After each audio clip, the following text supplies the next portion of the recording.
Hello everyone. आज के इस सेशन में मैं आपको बताने वाली हूँ पेपर वन को क्वालिफाई करने की क्या स्ट्रेटेजी होनी चाहिए, कैसे आप काफी अच्छा स्कोर कर सकते हो पेपर वन में। एंड स्पेशली मेरे जीआरएफ जर्नी में पेपर वन ने किस तरीके से हेल्प किया, सारी चीजों के बारे में बात करेंगे। प्रीवियस वीडियो में भी मैंने आपको पेपर वन की स्ट्रेटेजी शेयर की एंड आप लोगों की रिक्वेस्ट थी कि मैं अपनी पर्सनल स्ट्रेटेजी आपको बताऊं, कैसे मैंने डिफरेंट यूनिट्स को टारगेट किया। तो आज मेरी पर्सनल स्ट्रेटेजी मैं आपको बताने वाली हूँ। आपको क्या करना है क्या नहीं वो नहीं, बट मैंने कैसे किया वो यहाँ पर मैं आपको बताऊंगी। चैनल को आप जरूर से सब्सक्राइब कर सकते हैं, जहां पर डेडिकेटेडली सोशोलॉजी की क्लासेस अपडेट सब कुछ मैं आपके लिए लेकर आती हूँ। Not just for UGC net, बल्कि ये सभी एग्जामिनेशन को हम लोग यहाँ पर टारगेट करते हैं। एंड आप मेरा स्कोर भी आप देख सकते हैं, 224 मार्क्स के साथ मैंने जेआरएफ क्वालिफाई किया। Paper one and paper two दोनों में अच्छा स्कोर किया, जिसकी वजह से ये हो पाया। तो सारी चीजें मैं आपको बताने वाली हूँ।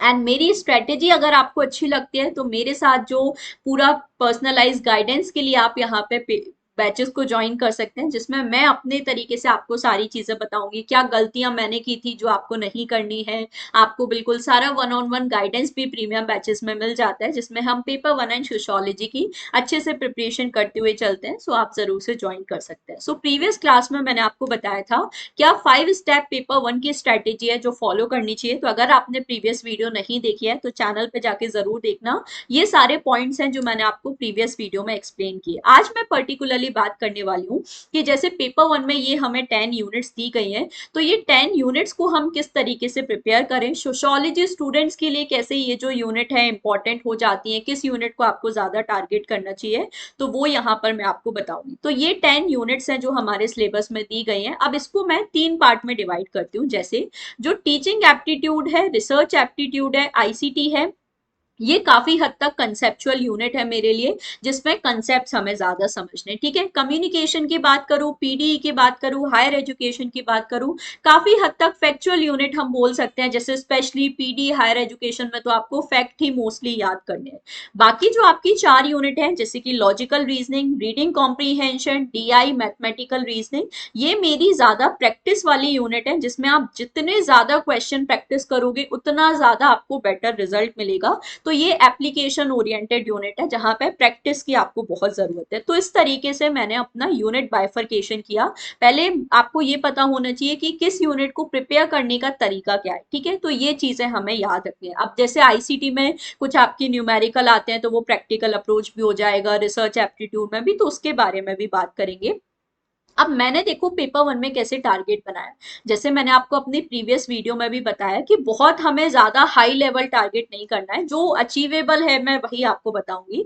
जैसे मिनिमम 35 आपको आज के टाइम पे करने ही करने पड़ेंगे पेपर वन में, क्योंकि यहाँ पे लेवल ऑफ एग्जामिनेशन बहुत बड़ा है। जैसे मैंने अपनी प्रिपरेशन के टाइम पे मिनिमम 30 मार्क्स टारगेट किए थे, क्योंकि उस टाइम पे इतना कट ऑफ नहीं जा रहा था। ठीक है, 3 साल पहले की बात हो गई, बट आज के टाइम पे आपको मिनिमम 35 टारगेट रखना ही पड़ेगा। यानी कि 70 मार्क्स तो हमें लेकर आनी ही है। तो आज के टाइम पे अगर आप 35 to 40 की रेंज रखते हो ना पेपर वन में, तो आपका हो जाएगा। अब मैंने क्या किया, मैंने अपना यूनिट वाइज टारगेट बना लिया कि किस यूनिट को कैसे प्रिपेयर करना है। ठीक है, जैसे अब मैंने आपको ये भी बताया था कि सोशियोलॉजी में कौन सी पेपर वन की यूनिट है जो अच्छा खासा रोल प्ले करती है। जैसे कम्युनिकेशन यूनिट है, क्योंकि आपका ये पेपर टू जो मास मीडिया टॉपिक है उससे रिलेट हो जाती है। रिसर्च भी हमारी पेपर टू में यूनिट है। एनवायरमेंट हमारे पेपर टू में यूनिट है। साइंस एंड टेक्नोलॉजी हमारे पेपर टू की यूनिट है। तो ये आपको पेपर वन में आईसीटी से भी रिलेट कर जाती है।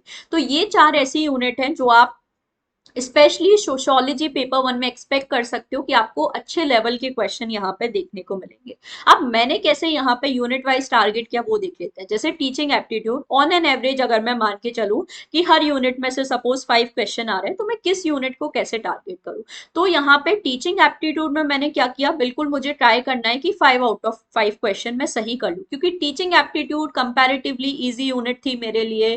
ठीक है, बहुत सारी कुछ ऐसी थियरीज जो है टीचिंग एप्टीट्यूड की, वो आपकी सोशियोलॉजी से भी रिलेट हो जाती हैं। जैसे जीन पियाजे की थियरी वगैरह है, सिगमंड फ्रॉइड की थियरीज हैं, जो पेपर वन में पूछी जाती हैं वो हम पेपर टू में भी पढ़ते हैं। तो ये चीजें मेरे लिए थोड़ी इजी हो गई, तो इसलिए मैंने टीचिंग एप्टीट्यूड में ट्राई किया कि 5 आउट ऑफ 5 क्वेश्चन में सही करूं। रिसर्च एप्टीट्यूड, अब ये पेपर टू में भी यूनिट है पेपर वन, तो इसमें भी मुझे ट्राई करना है वैसे तो 5 आउट ऑफ 5 क्वेश्चन, बट क्योंकि कभी न्यूमेरिकल वगैरह आ जाते हैं, थोड़ा टिपिकल भी आ जाता है, तो अगर इनकेस नहीं भी हो पाते हैं तो मिनिमम मुझे 4 तो यहाँ पे सही करने ही करने हैं। तो 4 to 5 का टारगेट जो है मैंने यहाँ पे रखा। रीडिंग कॉम्प्रीहेंशन सबसे ज्यादा स्कोरिंग पार्ट है, तो इसमें मैंने ट्राई किया बिल्कुल 5 out of 5 सही करने, क्योंकि रीडिंग कॉम्प्रीहेंशन पेपर 1 में एक आता है, पेपर 2 में 2, मतलब 15 क्वेश्चन 30 मार्क्स तो आपको बिना कोई कॉन्सेप्ट याद करे, बिना कोई फैक्ट याद करे, या बिना किसी मेथड कैलकुलेशन करे आपके जब आपको मिल रहे हैं, तो इसको तो बिल्कुल अपना छोड़ना नहीं है। तो रीडिंग कॉम्प्रीहेंशन चाहे पेपर 1 हो पेपर 2, दोनों में मुझे सारे क्वेश्चन सही करने हैं, ये मैंने टारगेट बनाया। कम्युनिकेशन जैसे मैंने बोला हमारे पेपर 2 से भी रिलेट हो जाती है पेपर 1 में भी, तो यहाँ पर भी अगर 5 क्वेश्चन आ रहे हैं तो वैसे तो 5 out of 5 ही टारगेट करना है, क्योंकि हमारे लिए इजी है। बट कभी कभी कम्युनिकेशन में बहुत रैंडम कोई चीज आपसे पूछ लेते हैं, जैसे आउट ऑफ द बॉक्स कुछ मूवी पूछ लिया या कोई भी ऐसा रैंडम फैक्ट आपको पूछ लिया, तो इस केस में मैंने ट्राई किया कि एटलीस्ट 4 out of 5 सही करने हैं। ठीक है, मैथमेटिकल रीजनिंग की अभी बाद में बात करेंगे। Logical reasoning, to be honest मुझे पर्सनली लॉजिकल रीजनिंग पढ़ने में अच्छा लगता है, मजा आता है, तो इसमें मैंने जरूर टारगेट किया 5 out of 5 क्वेश्चन, क्योंकि लॉजिकल रीजनिंग मुझे लगता है कंसेप्ट कम है, स्पेशली अगर वेस्टर्न लॉजिक की बात करूं, कंसेप्ट कम है, बस आपको प्रैक्टिस करनी है। जैसे स्क्वायर ऑफ अपोजिशन है, to be honest hardly 10 minute का वो टॉपिक है, एक बार अगर आपको स्क्वायर ऑफ अपोजिशन समझ में आ गया तो आप उसके सारे क्वेश्चन सही कर सकते हो, वहां पर गलती होने के चांसेस कम है, क्योंकि बहुत अच्छा छोटा सा टॉपिक है, बस एक बार समझ लो सारी चीजें करेक्ट। सिमिलरली इमीडिएट इन्फ्रेंस है, 3 सिंपल रूल याद करने हैं, 3 रूल याद कर लिए सारे क्वेश्चन सही कर सकते हो। तो मुझे बड़ा मजा आता है लॉजिकल रीजनिंग, मैंने तो वैसे भी अदिति मैम से पढ़ा था, तो बढ़िया मेरी तैयारी हो गई थी, तो लॉजिकल रीजनिंग मुझे बड़ा अच्छा लगता था। ठीक है, आईसीटी भी सिमिलरली अच्छा लगता है, न्यूमेरिकल वगैरह भी है, जैसे नंबर सिस्टम ही है, तो वो भी ऐसा नहीं है कि बहुत रॉकेट साइंस या बहुत डिफिकल्ट है, तो ये भी मेरा अच्छे से हो जाता था। तो यहाँ पर भी मैंने ट्राई किया कि 5 out of 5, इन केस अभी कभी एक आध गलत भी हो जाए तो 4 out of 5। पीडी जो है वो मुझे थोड़ा टू बी ऑनेस्ट कम पसंद आता है, तो यहाँ पर मैंने वैसे तो जो इंपॉर्टेंट चीजें हैं जैसे कि कन्वेंशन एंड प्रोटोकॉल्स वगैरह हैं, जो चीजें हमें रिपीटेडली पूछी जाती हैं, जैसे एसडीजी एमडीजी गोल्स है, कन्वेंशन प्रोटोकॉल वगैरह है, रिन्यूएबल एनर्जी वगैरह, एनवायरमेंटल हैजार्ड्स वगैरह, वो चीजें पढ़ ली थी। ठीक है, आपका पॉल्यूटेंट्स वगैरह से, बट यहाँ पर उतना ज्यादा श्योरिटी नहीं होती, तो इसमें मैंने देखा कि अगर 3 या 4 क्वेश्चन सही हो जाए out of 5, ठीक है। सिमिलरली हायर एजुकेशन, यहाँ पर भी जो सबसे रिपीटेड टॉपिक है, जैसे कि ancient university, ancient education system, commission committees, NEP 2020, NEP 2020, regulatory body, ये मैंने बहुत अच्छे से कर लिया, क्योंकि ये रिपीटेड पूछे जाने वाले टॉपिक है। बट वही है कि हायर एजुकेशन है, कभी कुछ ऐसी चीज आ जाती है, तो उसमें भी मैंने आपका 4 out of 5 जो क्वेश्चन है टारगेट किया। तो इस तरीके से मैंने पेपर 1 में यूनिट वाइज टारगेट अपना बना लिया कि मैं किस यूनिट में कितना कर सकती हूँ। बात रही डीआई और मैथमेटिकल रीजनिंग की, जो कि सबसे ज्यादा डिफिकल्ट लगता है, टू बी ऑनेस्ट मैं भी स्टार्टिंग में वही सिचुएशन थी कि भाई मैथ्स से जैसे तैसे तो 10th में पीछे छुड़ाया था, फिर मैथ्स आ गई यहाँ पर, तो मैंने क्या किया, मैथमेटिकल रीजनिंग एंड एप्टीट्यूड पर से ज्यादा मैंने डेटा इंटरप्रिटेशन पर फोकस किया, क्योंकि डेटा इंटरप्रिटेशन जो मैं हमेशा आपको बोलती हूँ ये कैलकुलेशन बेस्ड है। अगर आपने कैलकुलेशन सही कर लिया, और कैलकुलेशन में कोई रॉकेट साइंस नहीं है, जैसे मैं आपको हमेशा बोलती हूँ, आपको एडिशन आना चाहिए, मल्टीप्ली सब्ट्रैक्शन आना चाहिए, मल्टीप्लीकेशन डिवीजन रेशो कैलकुलेट करना आना चाहिए, परसेंटेज कैलकुलेट करना आना चाहिए, बस ये 5-6 चीजें अगर आपने पढ़ ली है ना, डीआई आपका हो जाएगा। डीआई में सिर्फ और सिर्फ प्रैक्टिस रिक्वायर्ड है, तभी देखो मैंने यहाँ पर प्रैक्टिकल यूनिट में से रखा है। तो मैंने तो भाई रेगुलरली डेली बेसिस पे डीआई किया है। इनिशियली मुझे लगभग 1.5 घंटा लग जाता था डीआई सॉल्व करने में, कभी कभी 2 घंटे भी लग जाते हैं, क्योंकि मैं थोड़ा जिद्दी टाइप हूँ, जब तक सॉल्व होगा नहीं तब तक छोड़ना नहीं है, तो चाहे 1.5 घंटा ही क्यों ना लग जाए, कितना भी दिमाग खराब क्यों ना हो जाए, बट किया है मैंने। ठीक है, तो वो चीज मुझे लास्ट टाइम तक इतनी ज्यादा हेल्प की, जैसे मैंने अगर 3-4 महीने डेली डीआई किया है, ठीक है, तो लगभग एग्जाम तक 100-120 डीआई मैंने आराम से कर ही लिए थे। और ये मैं बात कर रही हूँ किसी वीडियो को देख के नहीं, खुद से बैठ के जो मैंने सॉल्व किए। ठीक है, वीडियो जो क्लासेस देखी वो तो अलग ही है, वो तो क्लास में जो चल रहा है एक बार देख लिया, बट मैंने खुद से बैठ के जो सॉल्व किया, तो मेरा डेली का टारगेट था कि भाई डीआई तो करना ही करना है, क्योंकि अगर मैं बाकी जो थियोरिटिकल यूनिट है, पीडी है, हायर एजुकेशन है, इसमें अगर क्वेश्चन छोड़ रही हूँ तो डीआई में मुझे थोड़ा करना पड़ेगा। ठीक है, क्योंकि जब मैं प्रिपरेशन कर रही थी, मैं सोशोलॉजी में थोड़ा सा डाउट में थी सरप्राइजिंगली, बट पेपर 1 में मुझे लगा था कि मैं डीआई थोड़ा बहुत कर सकती हूँ, क्योंकि कैलकुलेशन मैंने कर लिया, कैलकुलेशन मेरा अच्छा है, बस मुझे थोड़ा प्रैक्टिस करने की जरूरत है। तो डीआई मैंने डेली बेसिस पे किया और उसकी वजह से 5 आउट ऑफ 5, फिर लास्ट में ऐसा हो गया था कि आराम से 10-15 मिनट में भी मेरा डीआई हो जाता था। तो 5 आउट ऑफ 5 मैंने यहाँ पे टारगेट किया, ऐसा हुआ भी कि एग्जाम में मैं सारे 5 आउट ऑफ 5 क्वेश्चन सॉल्व कर पाई डीआई के, ठीक है। वो चीज यहाँ पर है। अब बात आती है मैथमेटिकल रीजनिंग। देखो मैथमेटिकल रीजनिंग डीआई में थोड़ा सा अंतर है, ये मैं आपको हमेशा बोलती हूँ। डीआई आपका कैलकुलेशन का खेल है, वो प्रैक्टिस से हो जाएगा, बट मैथमेटिकल रीजनिंग में कंसेप्ट ज्यादा रिक्वायर्ड है, जैसे कंपाउंड इंटरेस्ट वगैरह है, टाइम स्पीड एंड डिस्टेंस है, ठीक है।